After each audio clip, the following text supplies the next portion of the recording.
Bonjour et bienvenue sur Journal du Geek, c'est Anne et je suis aujourd'hui sur le stand de Razer pour vous présenter le Razer Blade Stealth en fait, furtivité en français, bref.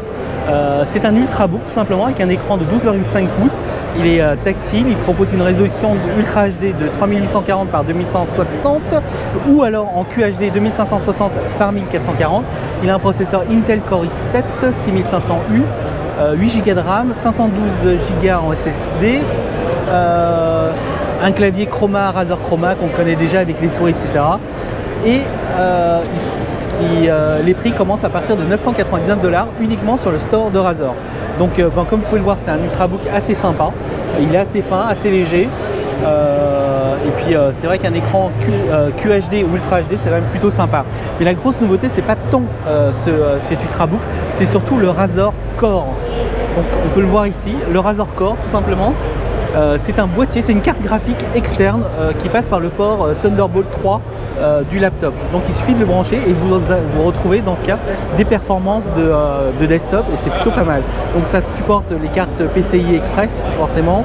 Il y a derrière 4 ports USB 3, un port Ethernet et lié à la carte graphique vous avez forcément les ports HDMI, les DisplayPort, etc.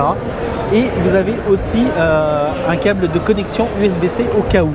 Donc c'est vraiment impressionnant quelque part parce que moi c'est une solution que j'ose espérer voir un jour depuis un certain temps et finalement on ne le voit pas trop et la Razer le propose enfin. L'inconvénient c'est comme vous pouvez le voir c'est que le boîtier est quand même assez gros et on ne peut même pas intégrer un disque dur externe ou des choses comme ça. C'est vraiment dommage, je me dis que justement vu la taille du boîtier, la carte graphique doit peut-être prendre la moitié seulement de ce corps et je me dis que ce serait sympa de pouvoir mettre un disque dur ou des choses comme ça. À côté, bon, c'est quand même plutôt sympa ça, de se dire que quand on n'a pas besoin de jouer sur un 12 pouces ou plus, on se dit qu'on va pouvoir jouer tranquillement sur son laptop. Ben voilà, bon, c'est plus transportable que portable, mais toujours est-il que je trouve ça plutôt sympa dans l'absolu. Voilà. Si vous avez des questions, n'hésitez pas et à très bientôt sur le Journal du Geek. Ah oui, je veux absolument ce tapis de souris aussi, je trouve génial. Bref, allez, à bientôt.